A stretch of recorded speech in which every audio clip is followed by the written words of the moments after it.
না ওই পাশে জামাতের অফিসে হারুন বাসা আছে, হারুনের সাথে বলে আসছি তোমরা শান্ত থাকো, এই বলে আমরা বেরিয়ে গেলাম। বেরোয় গদাইপুর ডালিমের বাড়ির সামনে পৌঁছাইছি, এর ভিতরে পিছন থেকে একজন ফোন দিয়ে কাছে, ভাই ওই পিছনে সেনাবাহিনী যাচ্ছে, আমাদের ইসমাইল রে ও ওষুধ কিনতে গেছিল, যে বললো যে এরকম ওষুধ কিনতে গেছিল, ওর মাথায় হেলমেট ছিল না, ওরে পিটাইছে, আরো দুইজনে পিটাইছে, কিন্তু ও মারা গেছে। আমি বললাম শিগগির তাহলে ডাক্তারের কাছে নিয়ে যাও। কয় হ্যাঁ ডাক্তারের কাছে নিয়ে গেছি, পলাশ ডাক্তারের কাছে। তাই আমি বললাম তাহলে রং ইনফরমেশন না তো? তা বললো না ভাই। আমি বললাম তাহলে তুমি ছুটে যাও, যে দেখো ছেলেটা মারা গেছে কিনা। এরপর রিজাল্ট মেম্বারে ফোন দিচ্ছি আমি, দিয়ে মেম্বারে বলছি, মেম্বার তুমি আগে পলাশ ডাক্তারের কাছে যে দেখো ঘটনাটা সত্যি কিনা, কারণ আমি যে এখানে নক করবো এটা যদি রং হয় তাহলে তো জিনিসটা খারাপ হবে। মেম্বার আমারে বললো, মমিন আমাকে বললো যে না ভাই মারা গেছে। সাথে সাথে রাকিব আমারে ফোন দিয়ে, ও রাকিব কি জানেনি, একজন নাম্বারে ফোন দিয়ে কাছে, ভাই আমিও ছিলাম, আমাদেরও মারপিট করেছে দুইজন রে, আর ইসমাইল নামে যে ছেলেটা ও মারা গেছে।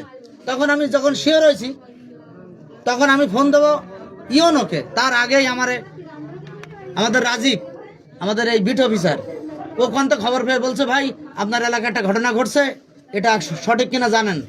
তাই বললাম হ্যাঁ আমি যতটুকু জানছি সঠিক। তাহলে আপনি ওসির সাথে কথা বলেন, তার নাম ঠিকানা দিয়ে ওসির সাথে কথা বলেন। এবার আমি ওসির সাথে কথা বলছি, এরপরে আমাকে এসপি সার্কেল আমাকে ফোন দিল, দিয়ে বললো চেয়ারম্যান সাহেব আপনি কোথায় আছেন? আমি তো কাটাকাটি আছি। বললো দ্রুত ঘটনাস্থলে যান, এলাকার মানুষকে বলেন, সান্ত্বনা দেন, একটা দুর্ঘটনা ঘটছে, আমরা ওখানে আসব, কিন্তু মানুষ যদি এখন এই রাত্রে যদি বিশৃঙ্খলা সৃষ্টি করে আমরা প্রশাসনিকভাবে কোনো ব্যবস্থা নিতে পারবো না।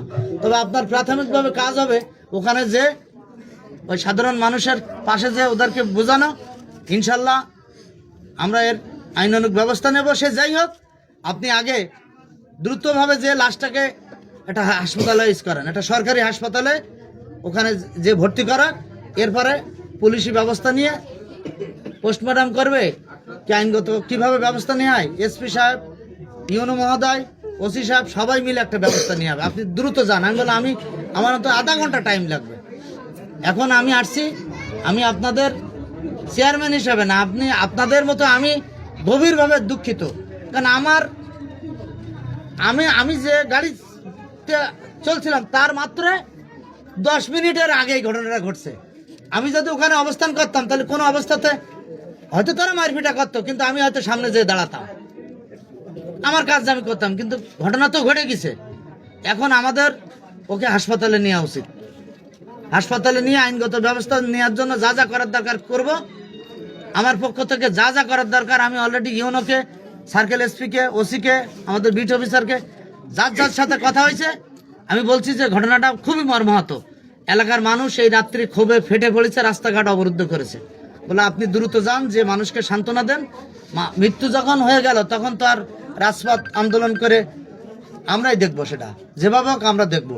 ওনারা কথা বলতেছে, ওরা ব্যবস্থা নেবে। আমাকে বললো যে দ্রুত যে ওকে আগে হাসপাতালে ভর্তি করান, দূরে কোথাও না, আশাশুনি হাসপাতালে ভর্তি করান।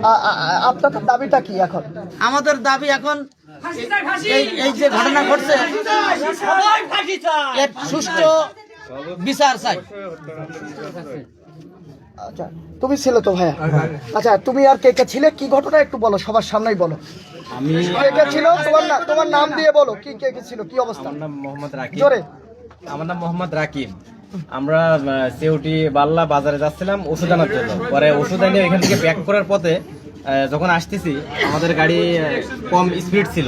পরে সেনাবাহিনীর গাড়ি রাস্তার মাঝখানে রেখে আমাদেরকে সিগন্যাল দিয়ে দাঁড় করাইছে। দাঁড় করার পরে খালি বললো কি যেন একটা বললো, শুনতে পাইনি।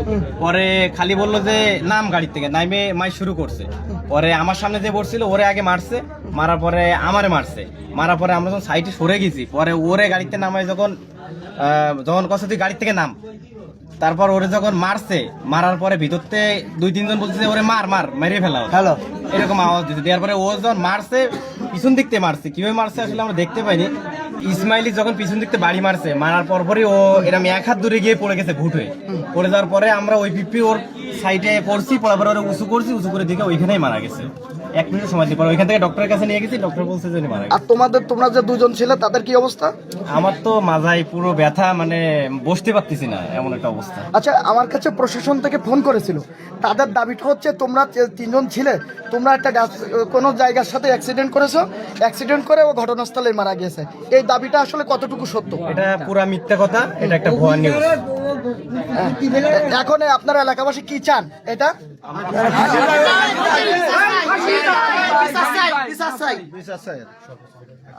দর্শক, আসলে আমরা কিন্তু মূল ঘটনা যে তিনজন আমাদের এলাকার যে ছেলেরা ছিল, তার ভিতরে যে বেঁচে আছে যে 2 জন, তার মধ্যে একজনের রকিব না, তো এই রকিবই কিন্তু তার স্বীকারোক্তি দিলেন, এবং স্থানীয় ইউপি চেয়ারম্যান আমাদের বড় ভাই কুদ্দুস ভাই, তিনি কিন্তু রয়েছেন, তিনিও কিন্তু যে ঘটনাটা ঘটেছে তিনি কিন্তু জানালেন। যাই হোক দর্শক, আমরা কিন্তু যেটি মূল ঘটনা, অভিযুক্ত যিনি, আমরা এই এলাকাবাসীর পক্ষ থেকে, যেহেতু আমরাও এই এলাকার সন্তান, আমরা চাই যিনি দোষী হলে তার শাস্তি হোক। আর এই যে তাজা প্রাণটি ঝরে গেল, এই যে তাজা প্রাণটি ঝরে গেল, এই তাজা প্রাণটি কি হবে, এর বিচারটা কি হবে? এ যদি অন্যায় করে, অপরাধ করে থাকে, তাহলে অবশ্যই এর বিচার হবে। এবং এর মাথায় হেলমেট ছিল না, তার জরিমানা করতে পারতো, তাকে অন্য সাজা দিতে পারতো। কিন্তু যেভাবে মারপিট করে একটা তাজা প্রাণ, তার নিতুর দেহটি পড়ে আছে, এলাকাবাসী যে ক্ষোভে ফেটে গেছে।